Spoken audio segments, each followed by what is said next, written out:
Meus caros, eu queria começar esse momento fazendo uma pergunta para vocês. As aplicações de inteligência artificial já fazem parte da sua rotina? Desde 1950, nos estudos do Alan Turing, se começa a falar de inteligência artificial com mais seriedade ou com mais concreção em relação a isso. E muitas vezes a gente fica achando que isso é sempre assunto do futuro. Esse futuro não chega nunca. E aqui para nós é confortável, porque se o assunto é do futuro, eu tenho outras coisas para me preocupar agora. Eu posso deixar para um pouquinho mais para frente, para pensar nesses temas. Mas, como diz a nossa presidente do IBDFantech, o futuro é agora. Ele está acontecendo e a gente precisa atentar primeiro para isso. Às vezes a gente fica à frente com aplicações de inteligência artificial e não se dá conta. Qual dessas aplicações você usa? Quais fazem parte do seu dia a dia?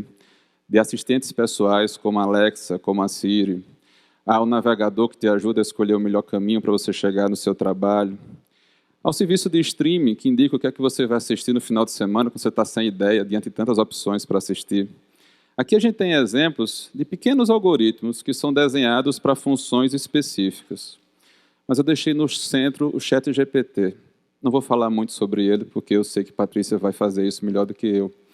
Mas ele está aqui porque o ChatGPT representa, ou é o ícone, como algum tempo atrás a gente passou a tratar como sinônimo lâmina de barbear e gilete. O ChatGPT, ele representa um passo à frente, porque é uma inteligência artificial mais amigável. Ela usa uma linguagem mais natural, é mais fácil interagir com ela. E isso acabou causando um assombro para várias pessoas que não estavam acompanhando o dia a dia do procedimento ou do avanço tecnológico. Pessoal, essa foto foi criada por computador. E esse é um uso de inteligência artificial que nos preocupa cada vez mais. A gente vê uma imagem, assistir um vídeo, a gente não saber mais se aquilo é verdade ou não. A gente ainda está no judiciário discutindo a validade de um print de citação pelo WhatsApp. Mas é difícil, quando confrontado com uma acusação, por exemplo, de traição, de infidelidade, outro lado responder a você que provavelmente foi alguma aplicação de inteligência artificial que colocou ele com aquela pessoa naquele lugar, que aquilo não existe. E isso vai acontecer nas nossas demandas mais rápido do que você possa imaginar. Só que essa é uma utilização da inteligência artificial que a gente enxerga. Mas na hora que você vai abrir a sua rede social, o anúncio que você vai ver vai ser definido por uma aplicação dessa. As pessoas que vão sugerir para você seguir vai ser definida por uma aplicação de inteligência artificial, ou seja, por um algoritmo. E tem muito mais coisa acontecendo nos bastidores em relação a esse assunto do que a gente possa imaginar no primeiro momento. Nesse ponto, qual é o seu estado de espírito? Você está empolgado com a utilização da inteligência artificial? Ou você ainda está com temor, com receio do que vai acontecer? Essa pesquisa aconteceu recentemente, uma pesquisa que mediu em vários países qual é a percepção da população em relação à inteligência artificial. Aqui no Brasil, 66% dos brasileiros estão animados e acham que em 64% das situações ela vai melhorar a vida da gente. Vai melhorar a vida da gente porque muita gente tem um conforto de achar que a lógica matemática está sempre certa. Que se o computador chegou àquele resultado, se aquela sugestão foi colocada, provavelmente aquilo é o melhor para a gente. Mesmo que você não entenda como é que aquilo funciona, o que é necessário para aquele resultado aparecer. Esse conforto da lógica matemática, junto com um temor reverencial do desconhecido, acaba sendo suficiente para muita gente. E quando a gente tenta entender o que é inteligência artificial, o mais fácil é você comparar. Aqui eu estou trazendo um quadro, inteligência humana versus inteligência artificial. Pessoal, não são a mesma coisa e não adianta a gente se esforçar para tentar aproximar nesse momento do desenvolvimento. Se a gente está falando de dados, de capacidade de processamento, a máquina vai fazer melhor do que a gente. Mas nós estamos num evento que a gente lida com pessoas, com relações familiares. E um bom dia, dependendo da entonação, dependendo da forma como você vai colocar, ele pode ter várias entrelinhas. E essa sensibilidade para entender as entrelinhas é que vai distinguir o humano do artificial. Quando a gente fala de inteligência artificial e inteligência natural, muita gente esquece que a gente está caminhando para a combinação das duas. A gente fala do digital, a gente fala do físico, do analógico, mas quem estuda tecnologia fala do phygital, no ambiente físico que você cada vez mais vai ter interferência de algo que é digital. Então, a gente está trabalhando com uma relação simbiótica, mais cedo ou mais tarde, entre essas duas coisas. E aí, a pergunta é, como é que você enxerga a metáfora do copo? O copo para você está meio cheio ou está meio vazio? Para aqueles que são otimistas, eu estou falando de tarefas executadas com mais eficiência, com mais precisão, novas oportunidades, automação.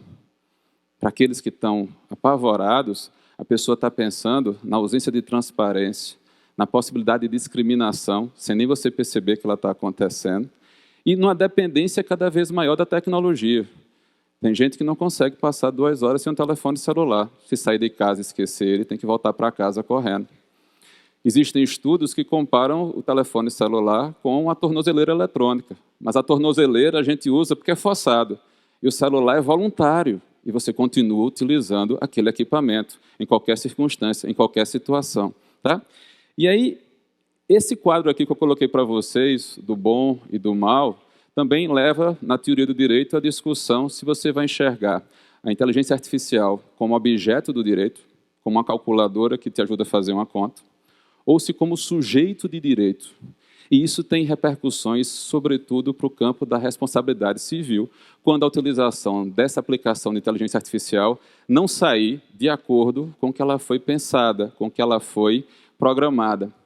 Quando você usa o ChatGPT para fazer uma petição inicial e a petição tem alguma coisa incorreta, a responsabilidade é sua, porque a gente não tem reconhecimento como sujeito. Então, você está utilizando uma ferramenta e a decisão de usar a ferramenta e como você vai utilizá-la e para que você vai utilizá-la, hoje depende do sujeito que está operando essa ferramenta. E a gente precisa amadurecer um pouco essa discussão. Dá para eu apresentar um conceito de inteligência artificial aqui para vocês? É difícil, porque, em linhas gerais, a gente está falando de um ente que não é natural, que foi programado para fazer escolhas a partir de um processo de avaliação. Tá? A definição não é minha, é do Jacob Turner e é utilizada várias vezes para se referir, tá certo, a algo que vai ter a capacidade de alcançar um objetivo específico, com maior ou com menor autonomia. Tá? Mas o problema é que nessa fase de desenvolvimento atual, esse mecanismo não é perfeito. Até porque, pessoal, se essas aplicações foram criadas por seres humanos e nós estamos longe da perfeição, é uma ilusão você achar que esse tipo de mecanismo vai atingir uma perfeição que o Criador não atingiu. E qual é a preocupação hoje? É com as chamadas alucinações da inteligência artificial. Quando você faz a pergunta para o ChatGPT, ele te responde com dados incorretos, ou faz ilações equivocadas. E isso está sendo dificultoso e está sendo um problema para as pessoas que foram atingidas por essas informações incorretas. As demandas já começam a surgir, mundo afora, e não devem demorar muito a chegar aqui. Agora vamos trabalhar a nossa seara, família e sucessões. E aí, a maneira de você enxergar a inteligência artificial vai depender se você está falando da sua casa, da casa do seu cliente ou do seu trabalho. Se eu for pensar no campo de vista da família, eu posso utilizar como ferramenta para a educação. Na minha época, eu pesquisava na enciclopédia Basta. Hoje eu pergunto para o oráculo, o Google, que sabe de tudo, tá certo? E vai me dar a resposta em alguns segundos. E mais, a resposta mais atualizada possível. Eu posso utilizar também para monitorar a minha saúde, a minha qualidade de sono. Eu tenho certeza que tem gente aí que está sentado com o relógio que está dizendo assim, você não tomou água hoje.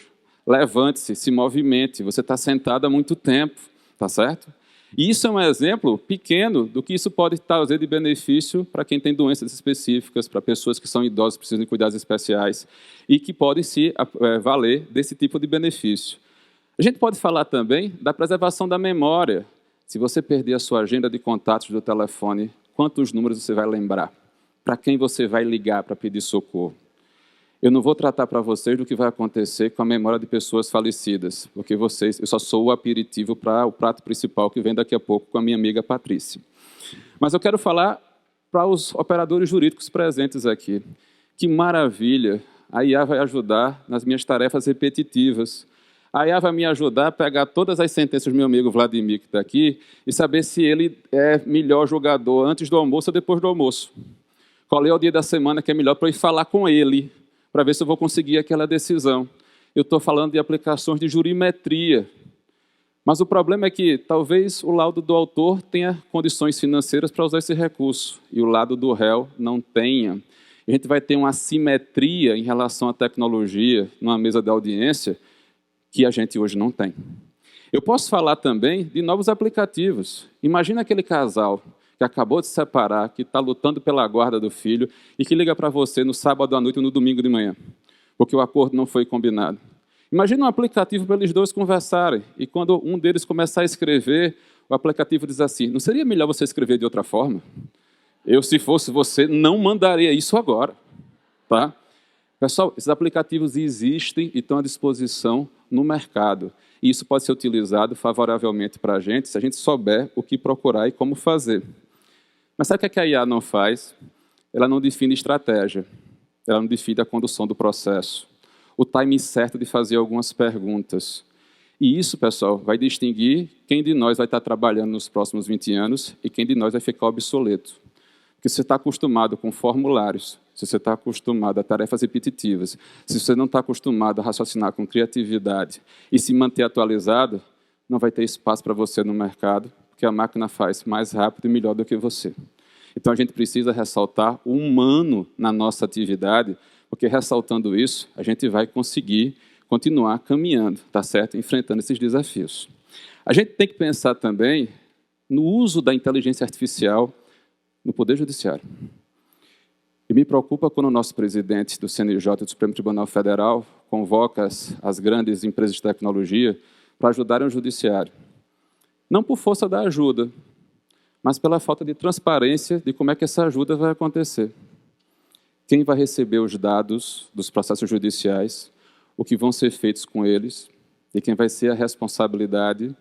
Qual é a garantia que eu tenho que eles não vão ser utilizados para outras atividades, além das atividades para as quais eles foram inicialmente planejados? A inteligência artificial no judiciário pode ser utilizado como atividade de apoio para separar, para classificar os processos semelhantes, para sugerir uma decisão padrão, mas ela também pode ser utilizada para decisões automatizadas. E a minha pergunta é se aqueles que estão esperando o resultado da decisão têm direito de saber se o juiz utilizou uma aplicação de inteligência artificial para fazer o relatório da sentença. Se o tribunal vai informar a gente qual foi a aplicação de inteligência artificial que ele utilizou para fazer a admissibilidade de um recurso.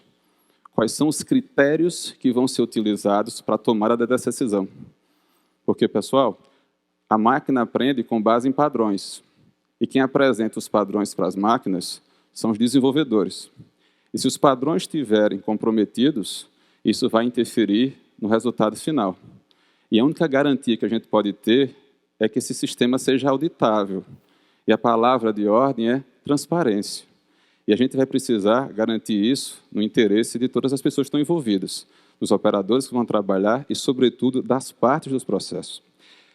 Falta de transparência, risco de discriminação e a necessidade de a gente assegurar, em todas as fases, intervenção humana para rever eventuais erros nesse processo. Então, a gente tem um cabo de guerra entre o encanto pela inovação e a necessidade de regulação. Porque se você me perguntar qual é a lei que regula a inteligência artificial no Brasil hoje, a resposta está em construção. Está em construção como? Em tempos de reforma do nosso Código Civil, talvez valha a pena a gente olhar o que aconteceu com o projeto de inteligência artificial, para a gente entender as dificuldades regulatórias nesse país. Pessoal, em setembro de 21, foi aprovado na Câmara dos Deputados um projeto de lei que inicialmente busca regular a aplicação de inteligência artificial. Em dezembro de 22, mais de um ano depois, a comissão no Senado de Juristas, o Senado criou uma comissão de juristas para estudar e apresentar um substitutivo ao projeto da Câmara dos Deputados. Daqui a pouco a gente chega em dezembro de 23.